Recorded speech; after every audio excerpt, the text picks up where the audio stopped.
Hmm, Selamat malam, terima kasih.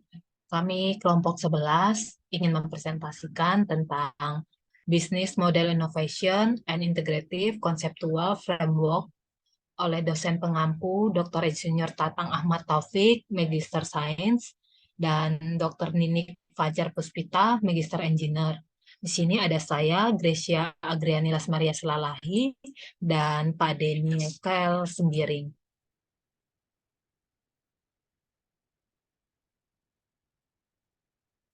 Nah, adapun tabel of content kita ada 6. Yang pertama, pentingnya bisnis model innovation. Kedua, tujuan penelitian. Ketiga, konteks penelitian. Keempat, kerangka kerja bisnis model innovation. Kelima, hasil atau dampak bisnis model innovation tersebut. Keenam, hasil reviewnya. Yang pertama, pentingnya inovasi model bisnis. Inovasi model bisnis menjadi penting bagi perusahaan karena adanya perubahan pasar yang cepat dan persaingan yang semakin ketat. Dengan mengembangkan model bisnis yang inovatif, perusahaan dapat mengoptimalkan keuntungan dan memberikan nilai tambah bagi pelanggan. Inovasi model bisnis ini memungkinkan perusahaan untuk mengembangkan produk dan layanan yang lebih efisien dan efektif, serta menyesuaikan diri dengan tren pasar yang terus secara berubah.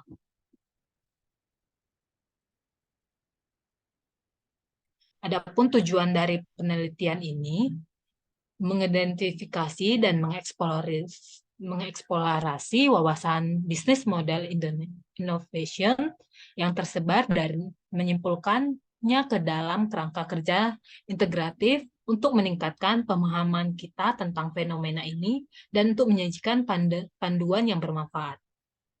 Oleh karena itu, penelitian ini bertujuan untuk mengembangkan kerangka bisnis model innovation yang menyajikan wawasan pemersatu dari kerangka bisnis model innovation yang tersedia dan menjelaskan faktor kunci, elemen, dimensi, dan hubungan yang diduga di antara mereka.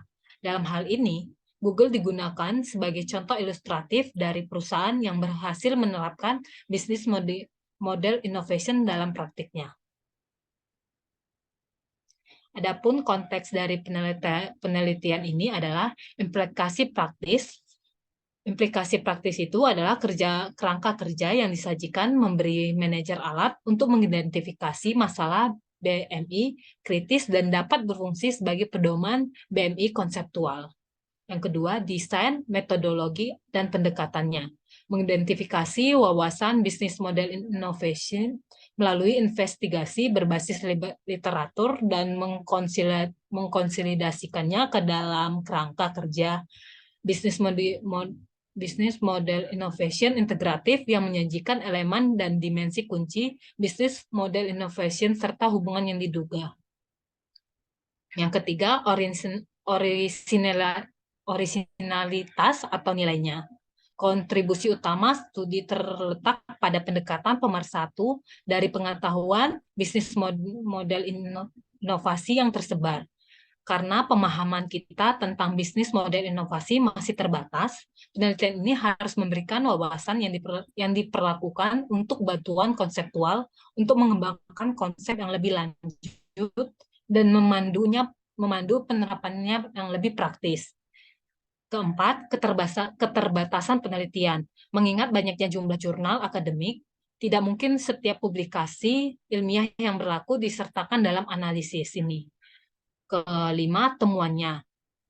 Meningkatkan pemahaman kita tentang elemen kunci dan dimensi bisnis model inovasi, menyajikan wawasan konseptual lebih jauh ke dalam fenomena bisnis model inovasi, memberikan implikasi untuk ilmu pengetahuan dan manajemen, dan dapat berfungsi sebagai paduan yang berguna untuk penelitian di masa depan.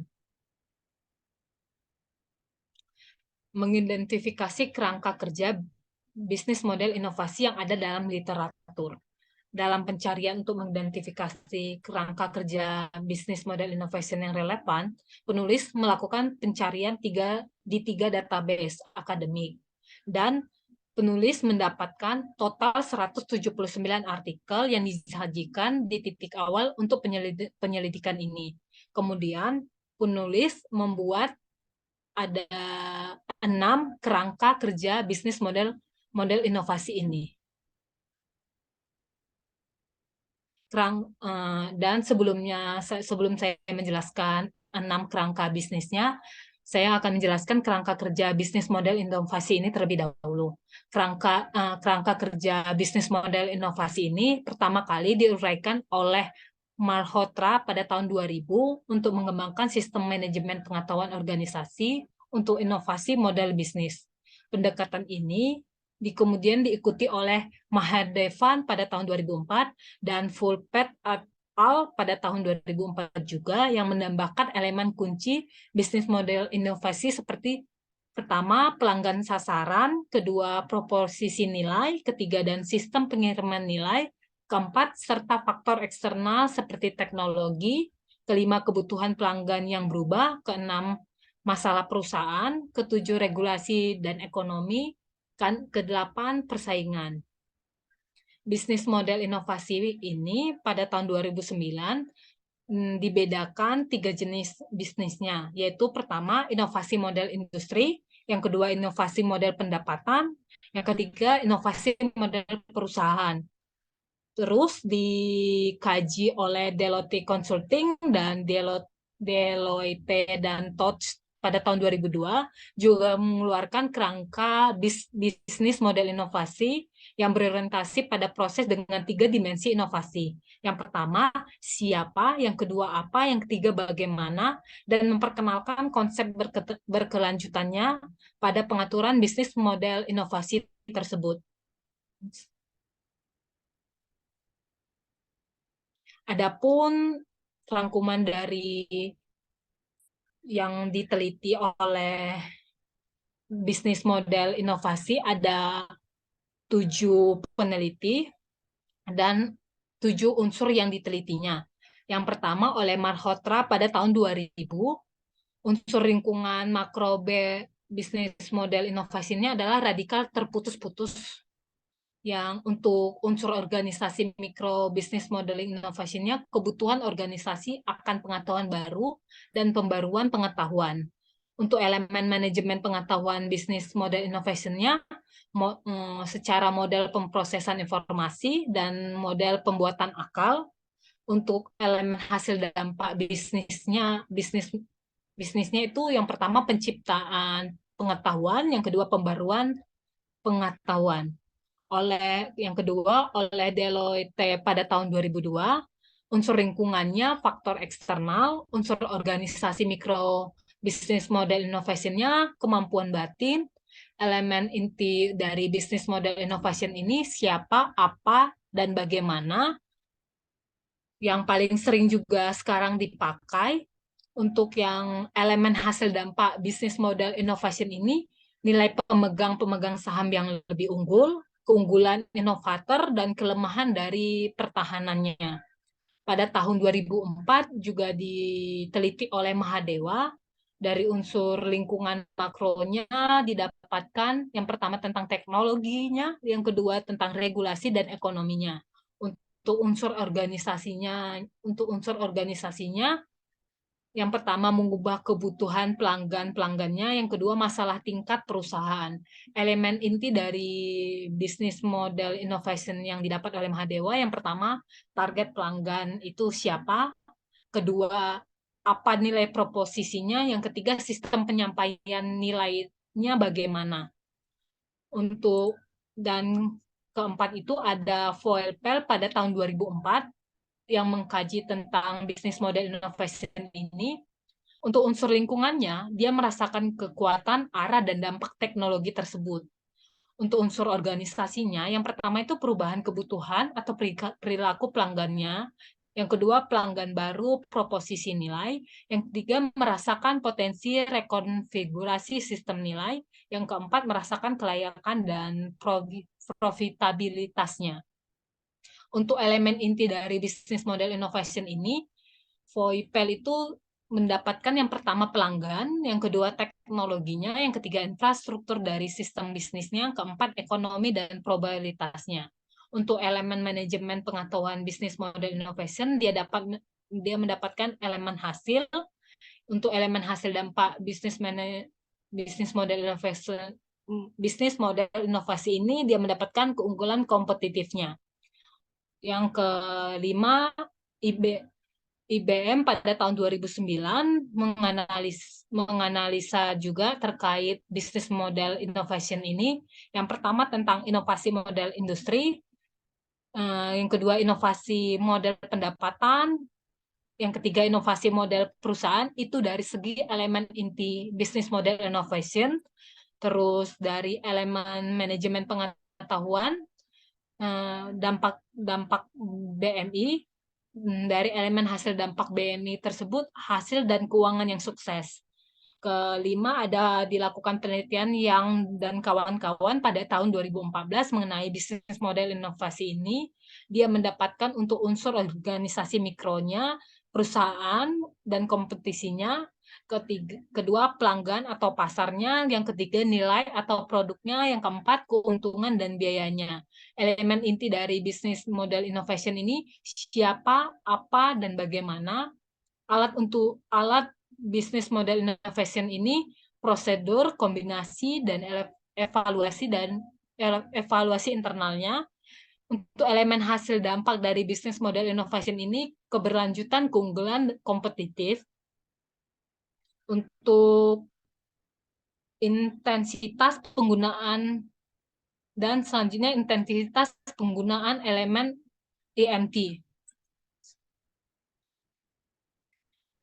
Untuk mengembangkan kerangka kerja bisnis model innovation yang integratif ini, sehingga dilakukan adanya 6 dari para peneliti tadi, didapatkan adanya 6. Yang pertama dimensi lingkungan, yang kedua dimensi pusat, yang ketiga teknik dan alat, yang keempat manajemen pengetahuan dan informasi, kelima intensitas bisnis model inovasi, keenam hasil atau dampak bisnis model inovasi tersebut. Yang pertama, dimensi lingkungan. Dalam konteks bisnis ini, bisnis model inovasi ini sering dipengaruhi oleh faktor eksternal. Yang pertama globalisasi, kedua teknologi, ketiga lingkungan, dan keempat regulasi atau ekonominya. Terdapat 2 dimensi bisnis model inovasi ini. Yang pertama lingkungan pusat, di mana lingkungan terbagi lagi menjadi lingkungan makro dan mikro. Perubahan lingkungan makro seperti perubahan ekonomi, regulasi, dan teknologi dapat memaksakan perusahaan untuk mengubah model bisnisnya. Sementara lingkungan mikro seperti perubahan preferensi dan persaingan pelanggan serta dinamika perusahaan juga dapat menjadi pemicu bisnis model inovasi yang vital. Elemen-elemen lingkungan makro dan mikro seperti mengubah kebutuhan pelanggan, inovasi produk, petisi kom dapat mempengaruhi perilaku bisnis model inovasi perusahaan. Sebagai contoh, Google merupakan salah satu perusahaan yang berhasil mengadaptasi BMI-nya dengan terus menciptakan inovasi produk dan layanan yang sesuai dengan kebutuhan pasar dan lingkungan bisnis yang dinamis. Dapat kita lihat dari diagram ini, makro level dimensinya ada global, regulatory, ekonomi, dan isu, teknologi, serta industri market shift. Di dalam makro ini terdapat mikro level dimensinya. Yang pertama customer, needs, kompetisi, produk, service, inovasi, frame, dan dynamics.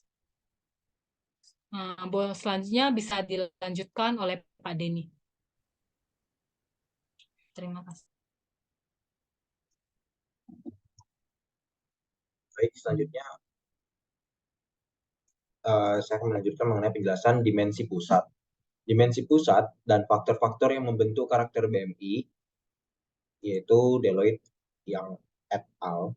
Dan Mahadevan menggunakan pembagian 3 kali lipat menjadi siapa, apa, dan bagaimana dalam pengertian ini. Sementara Hamid dan Zod menerapkan faktor siapa, apa, dan bagaimana untuk pada pelanggan, aktivitas, dan penciptaan nilai perusahaan. Semisal kita ambil contoh pada platform Android yang merupakan contoh yang dapat menggambarkan ilustrasi ini. Selain itu, perlu diingat juga bahwa model bisnis tidak statis dan organisasi harus mempertimbangkan hubungan sebab akibat dan interaksi antara faktor BMI yang ditargetkan dan masing-masing komponen model bisnis. Proses BMI juga dapat berdampak pada cara bagaimana BMI dilakukan selama ini dan berbagai pendekatan dapat ditemukan dalam literatur ilmiah. Berikut adalah bagan dari struktur dinamis dimensi BMI lingkungan dan pusat. Kalau tadi sebelumnya dari Bu Gres sudah menjelaskan mengenai bagan kerangka dimensi BMI yang terdiri dari makro dan mikro berdasarkan ruang lingkupnya. Di bagan ini, bagan yang sebelumnya dijelaskan oleh Bu Gres itu diturunkan dalam bentuk environmental dari dimensi BMI-nya. Dari environmental si BMI dimensionnya ini dibagi ada beberapa bagian. Yang pertama itu di central BMI dimension itu ada BMI faktor dan BMI areas. Untuk di BMI faktor sendiri itu ada terdiri dari 3 faktor. Faktor yang pertama itu adalah kata kuncinya itu siapa, who. Siapa target yang dituju, apakah itu seorang individual atau sebuah kelompok. Yang kedua itu kata kuncinya adalah what, atau apa value proposition yang akan disampaikan. Yang ketiga itu adalah how, bagaimana value constellation itu dijalankan. Lalu di central BMI dimension ini ada juga BMI areas, di mana areanya itu ada terbagi menjadi 2 jenis area. Yang pertama area dari business model components dan area yang kedua adalah BMI processes. Untuk area dari business model components itu memiliki sebab akibat hubungannya terkait dengan knowledge information processing and sense making. Sedangkan untuk BMI areas yang di bagian BMI proses itu memiliki sebab akibat terhadap BMI teknik dan tools yang digunakan. Selanjutnya, penjelasan mengenai intensitas BMI. Faktor business model innovation dan area BMI dapat membantu perusahaan mengubah model bisnis mereka. Ada inovasi model bisnis yang moderat dan radikal yang memerlukan perubahan model bisnis yang besar-besaran. Dalam hal ini, penting untuk mempertimbangkan intensitas perubahan terkait dengan risiko dan upaya perubahan yang berbeda. Contohnya saja bisa kita lihat dari penerapan di Google Books yang menunjukkan bahwa inovasi moderat hanya memerlukan sedikit modifikasi. Sedangkan kalau dibandingkan dengan sistem Android yang dimiliki oleh Google juga, memerlukan modifikasi besar-besaran karena subjek perubahan seperti proposisi nilai dan proses penciptaan nilai yang ditimbulkan. Oleh karena itu, penting untuk mempertimbangkan intensitas BMI dan area BMI untuk menghasilkan perubahan proses bisnis yang diperlukan untuk menghadapi perubahan pasar. Lalu, hasil atau dampak BMI yang terjadi, yaitu business model innovation ini memiliki beberapa elemen penting yang harus dipertimbangkan dalam perspektif hasil dan dampaknya, seperti penciptaan pengetahuan, keberlanjutannya, bahkan nilai pemegang sahamnya bisa dilihat. Keberlanjutan BMI harus menjadi faktor penting karena hal ini berkaitan dengan keberhasilan BMI dan keunggulan kompetitif harus menjadi tujuan utama dalam kegiatan BMI. Namun, keberhasilan BMI dapat memunculkan peniru yang dapat mengurangi kemampuan inovator untuk memanfaatkan ide-ide barunya. Oleh karena itu, keberlanjutan dan keunggulan kompetitif BMI harus menjadi elemen penting dari kerangka kerja BMI yang integratif. Kalau kita lihat contoh dari platform Android yang sebelumnya saya paparkan, untuk Android itu kan dia merupakan sebuah sistem yang digunakan pada smartphone yang rekan-rekan juga gunakan ya. Platform Android ini menunjukkan betapa pentingnya keunggulan kompetitif yang berkelanjutan dalam memenangkan pasar. Namun, keunggulan kompetitif juga harus dijaga karena pesaing lain dapat mengembangkan solusi yang lebih baik dengan mengambil alih pasar dengan cepat. Kalau saya bisa share contohnya aja, kalau dulu Android itu hanya terbatas dimiliki oleh Google Play Service tapi karena ada mekanisme perang dagang yang dilakukan oleh China dan US, itu China berhasil menciptakan OS-nya mereka sendiri, dan mereka tidak bergantung lagi dengan Android. Atau kalau teman-teman yang menikmati produk dari negara China, itu biasanya ada merek Huawei yang mereka sudah memiliki OS sendiri, namanya Harmony OS. Dan itulah yang menjadi salah satu tantangan ketika inovasi dikembangkan dan bisa ditiru menyesuaikan dengan kondisi yang ada. Studi Deloitte dan IBM menunjukkan bahwa nilai pemegang saham dan hasil keuangan adalah hasil akhir dari BMI yang sukses. Namun, penting untuk menerapkan konsep penciptaan nilai yang lebih umum, di mana perusahaan dapat memperoleh pengembalian dengan menangkap nilai yang mereka ciptakan untuk pelanggan mereka melalui inovasi, sehingga dapat membantu menciptakan nilai strategis di masa depan. Dan kalau kita lihat dari beberapa bagian yang sebelumnya ya, ini merupakan bahagian yang bisa kita buat sebagai kesimpulan.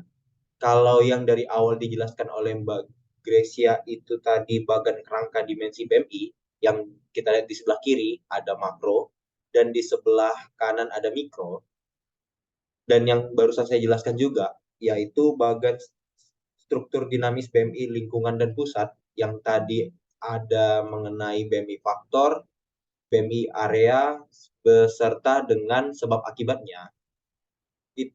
Kedua bagian itu disimpulkan dan diturunkan menjadi 3 indikator. Yang pertama itu ada moderate innovation atau inovasi yang sedang berlangsung. Yang kedua, indikatornya adalah BMI intensity atau intensitas dari BMI itu sendiri. Yang ketiga, yang paling maksimal, indikatornya adalah radical innovation. Dan di intensitas BMI sendiri itu ada terdiri dari 2 jenis atau 2 bagian. Yang pertama itu adalah BMI Sustainability atau BMI yang dilakukan secara berkelanjutan. Yang kedua adalah BMI Competitive Advantage atau kalau kita kenal sendiri, Competitive Advantage ini adalah keunggulan kompetitif, nilai-nilai yang menjadi pembanding lebih baik daripada sektor yang sama tapi fitur yang lebih baik dari pembandingnya. Sehingga ketika setiap masing-masing BMI intensity ini diproses, itu akan menghasilkan BMI value creation atau capture. Inovasi model bisnis dapat memiliki dampak positif bagi perusahaan. Dengan menginovasi model bisnis mereka, perusahaan dapat meningkatkan pendapatan dan keuntungan mereka, serta menciptakan keunggulan kompetitif yang lebih baik. Namun, untuk berhasil menginovasi model bisnis, perusahaan harus melewati tahapan ideasi, evaluasi, pengembangan, dan implementasi dengan memperhatikan tantangan dan kesulitan yang ada di setiap tahapannya. Dan untuk hasil review kami, ada 2 poin, kelebihan dan kelemahan dari artikel yang kami review. Dan yang kedua adalah relevansi artikel untuk penelitian selanjutnya. Kelebihan dari artikel ini adalah penulis memberikan konsep yang terstruktur dan sistematis tentang inovasi model bisnis, sehingga dapat memberikan panduan yang jelas bagi perusahaan untuk melakukan inovasi. Selain itu, penulis juga memberikan contoh perusahaan yang telah sukses melakukan inovasi model bisnis. Kalau yang tadi sudah dijabarkan seperti Google, IBM, dan Deloitte. Dan kekurangannya, kalau yang kami tangkap dari hasil review jurnal ini, artikel ini kurang memberikan analisis kritis tentang kendala dan tantangan yang mungkin dihadapi dalam mengimplementasikan inovasi model bisnis. Artikel ini hanya didasarkan pada studi literatur yang ada tentang inovasi model bisnis dan tidak mencakup studi empiris atau penelitian lapangan yang dilakukan oleh penulis itu sendiri. Sedangkan untuk relevansi artikel untuk penelitian selanjutnya, artikel ini relevan bagi kami untuk penelitian selanjutnya dalam bidang inovasi model bisnis dan manajemen bisnis. Penelitian selanjutnya dapat mengeksplorasi lebih lanjut tentang bagaimana menerapkan kerangka konseptual yang diajukan dalam situasi nyata, serta mengidentifikasi faktor-faktor yang dapat mempengaruhi keberhasilan inovasi model bisnis. Selain itu, Penelitian dapat memperluas pemahaman tentang jenis inovasi model bisnis yang dapat diadopsi oleh perusahaan dalam berbagai sektor industri.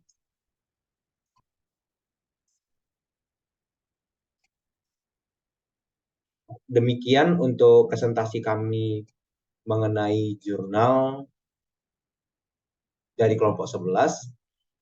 Terima kasih untuk kesempatannya dan semoga hasil review kami ini bisa mendukung untuk rekan-rekan yang akan melakukan penelitian selanjutnya. Terima kasih. Terima kasih.